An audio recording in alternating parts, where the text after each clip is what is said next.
I've got someone right here. Hi. Hello.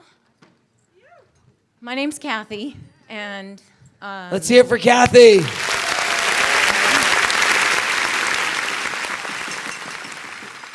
and I'm pretty damn scared.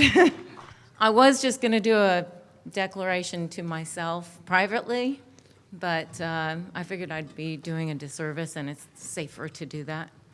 And my trainer is Damon Sewell, and Yes. he's been training me for about, I don't know, over a year now. I lost my son, my only son, Matthew, 2 years ago, and to suicide at 17. And I have been existing. And then I met Damon, and I started to survive.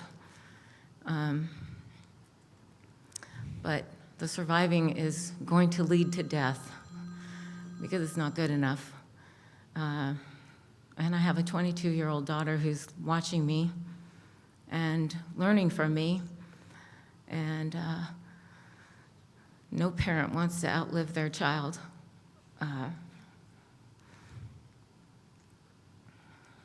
But the declaration that I'm going to make is that I'm going to transition from surviving to thriving.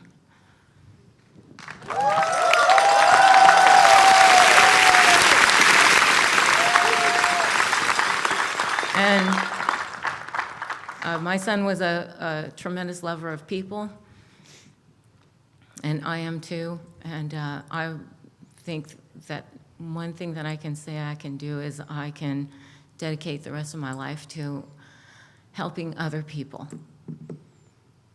Yes.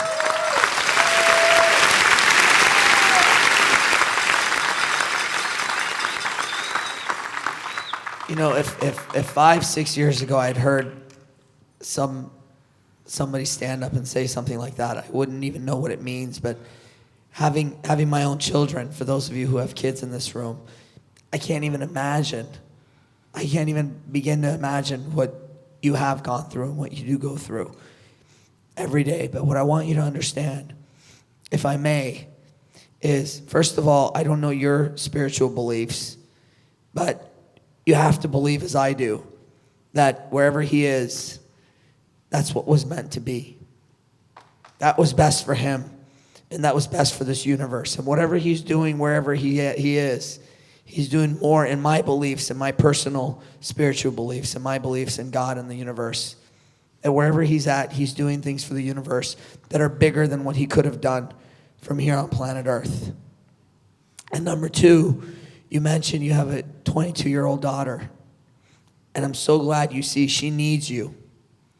See, I talked about my grandmother and my grandfather, right? This is not the same situation, not even close. But you've got this young lady who needs you, who needs a mom who's going to be there for her, a mom who's going to be a role model for her, a mom who's not just going to be beautiful and incredible as you obviously are and badass at doing push-ups, but someone who shows her what it's like to be strong and powerful and to thrive. And I love the fact that this amazing gentleman right here took you from existing to surviving. But what I want you to do, I listen to you and I believe you, but I want you to say it emphatically, that as of today, you will begin to thrive. I want tonight to be a new chapter in your life. So when you wake up tomorrow, I want you to wake up as a new person on a fucking mission. If that mission is to be the best person you can be and to give to others, whatever it may be, it's time for you to turn a chapter. And I want you to tell me as emphatically as you can what you're going to start doing, because I am not going to have you walk out of this room. I will not let you leave until I am 100% certain that you're going to walk out of here and you're going to freaking do whatever it takes to thrive, because the world needs people like you. So convince me that you're going to thrive, or we'll be here all night long. Well, I think I heard you say, if you're going to get through life, go down, or if you're going to go down swinging. Yes. And so that's what I'm going to do, however that may be. Tell me what that means. I don't know. What are you going to do starting tomorrow that's different than what you've done for the last 2 years? What's one thing you're going to do differently?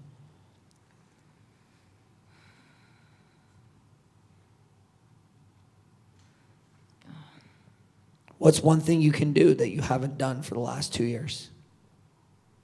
I'm not sure. If you did know, if you could think of one thing, what would it be? Just one thing, small thing you can do starting tomorrow. I'm really drawing a blank because I really don't know. Okay? So over the last 2 years, you've been doing everything that in your heart that you wanted to do. Have you held back on some things possibly? Okay. My relationship with my husband, Yes. I'm going to work on that. I have to make a decision. Okay. How are you going to work on it? I'm going to write him a letter and share with him my feelings about our relationship and what my needs are, and ask him to do something, like respond, and we'll see what happens. Okay. And then I'll make a decision. I'll give, and then I'll look, and then I'll make a decision. That's a huge first step. Let's hear it for her.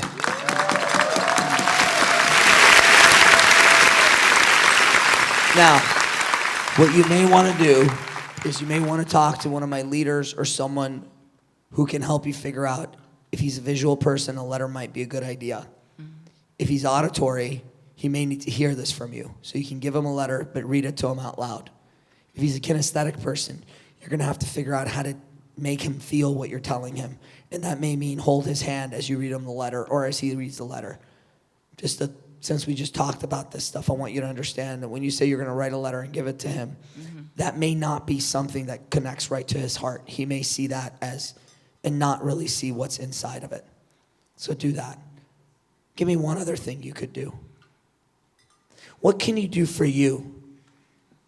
Well, I have been doing things for me. I've been exercising. Beautiful. I could tell.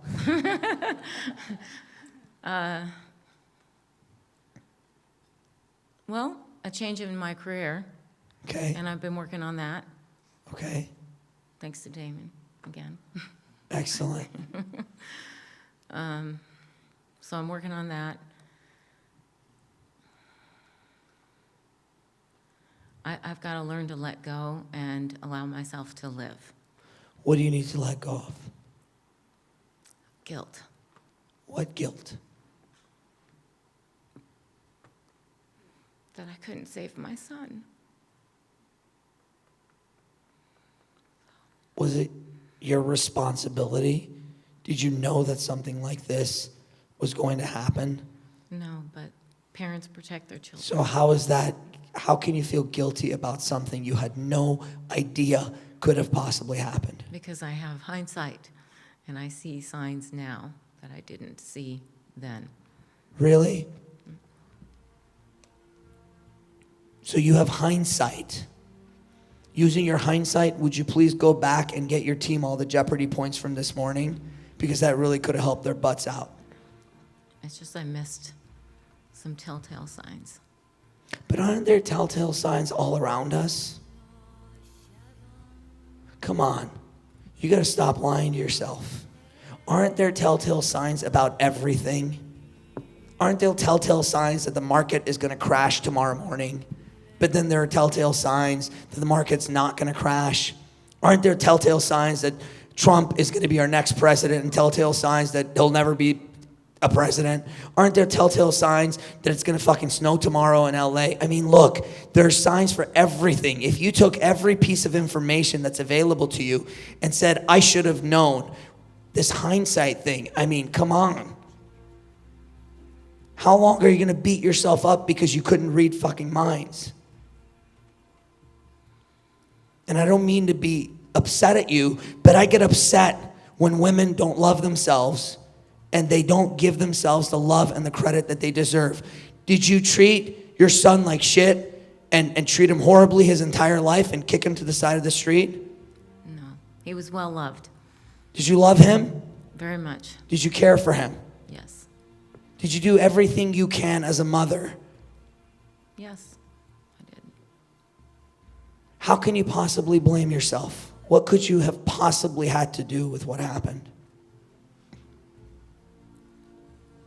I didn't follow my instinct. I worked out with my daughter that day, and I didn't want to, which is rare for me.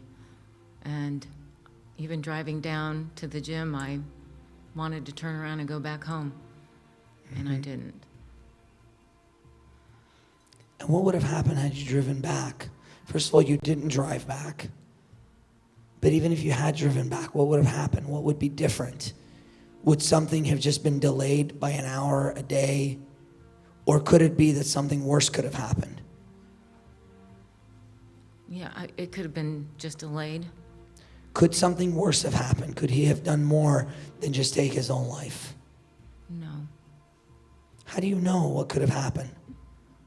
Well, I know the kind of person that he was. Yeah? And he would never harm anybody. I'm not talking about him harming anybody. I'm just saying, as I stand here today, and you and I are here together, I don't know what would have happened had you gone back, had you done things differently. What I know is that you didn't. And I believe in a powerful force, much more powerful than me. And I like to believe that we're all guided. And I like to believe that there's a reason that you and I are meeting here today. And I like to believe that everything that has happened, all those little butterfly effects all around the world that have led to this moment, I'd like to believe that there's a bigger meaning to it than just us talking. And I don't want to question anything that's happened before this moment. There are a lot of things I wish I've done differently in life. But sweetheart, you cannot blame yourself for something like that.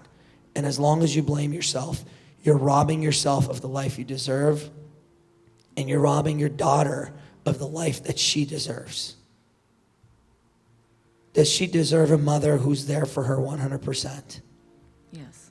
How guilty would you feel if now that you've gone through this tragedy, how guilty would you feel if, God forbid, if she breaks one of her nails because of the way you've acted and the way that you're continuing to act? If anything happened to her, if there was a scratch on her, how would you feel? I feel terrible. Is that how you want to feel? No. So what's it going to take for you to make sure that you never, ever, ever have that guilty feeling?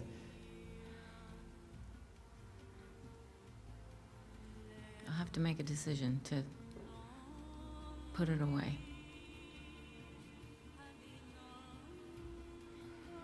Are you ready to make that decision now?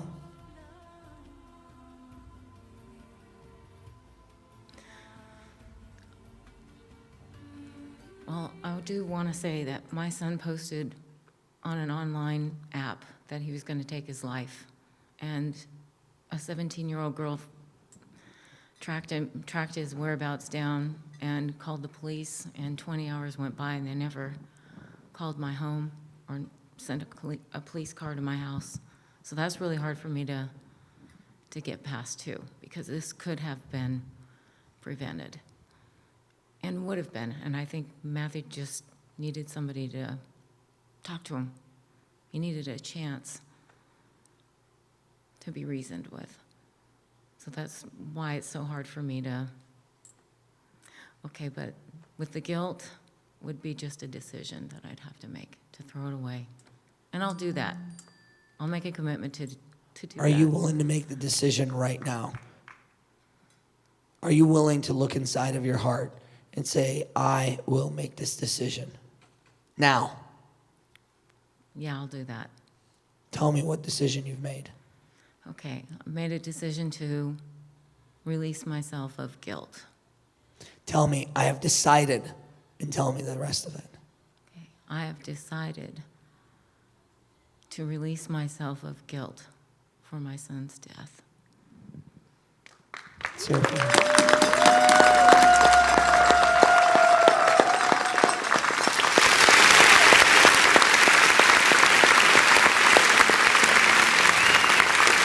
you mean it, Kathy? Because look, there are 300 people in this room who are tired. They've been here for 3 straight days, and they're looking at you right now, and every single person in here has the same thought. God, I pray that what she's saying right now is from the heart and she means it. Convince us you mean it. Because nobody wants you to walk out of this room if you don't mean what you're telling us. Convince us you mean it, please. Well, I'm sure the guilt's going to keep coming back, and I'm going to have to keep throwing it away. So I'm ready for that fight. Yes. It's going to be a fight. Absolutely.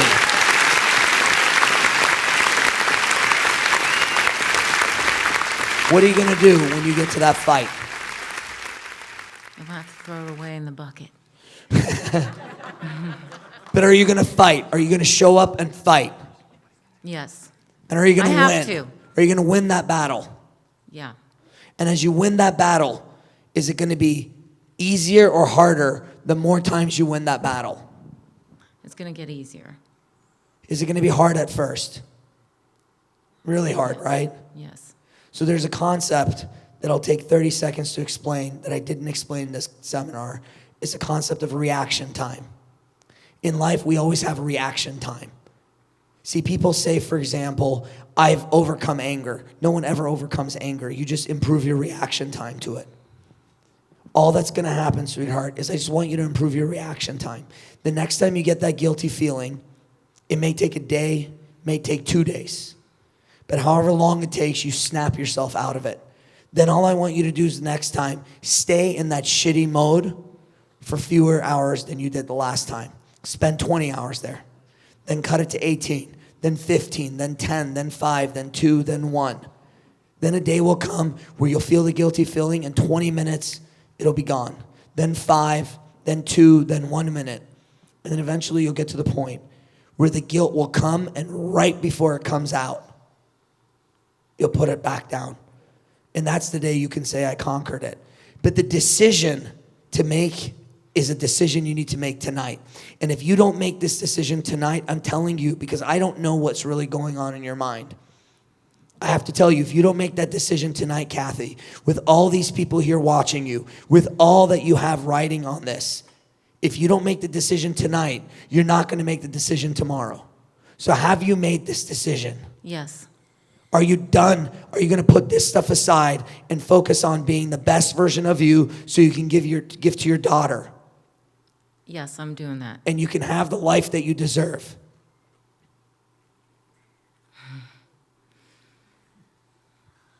Okay.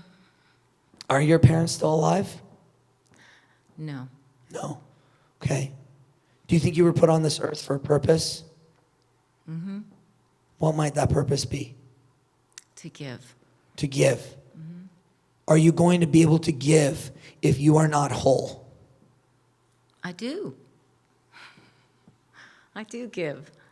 If you're not whole, if you don't love yourself, if you are in the state of constant guilt, can you really truly give as much as you could if you decided that you were not going to have this guilty feeling, which you've already done, but also decided that you're worth it and you're an amazing person and you're going to go out there every day and you're going to give? Wouldn't you be able to give a hell of a lot more if you did that? Yes, I could. Will you? Yes, I will. Okay, I believe you. I'll make a commitment. I believe you. Let's hear it for her. Okay.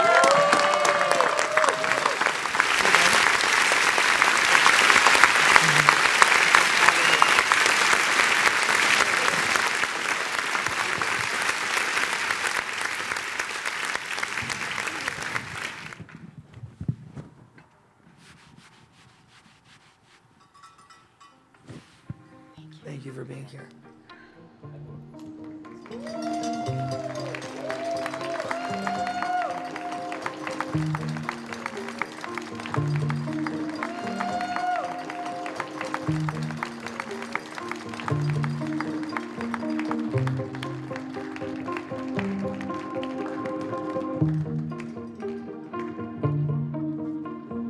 Come on, guys, let's hear it for Kathy.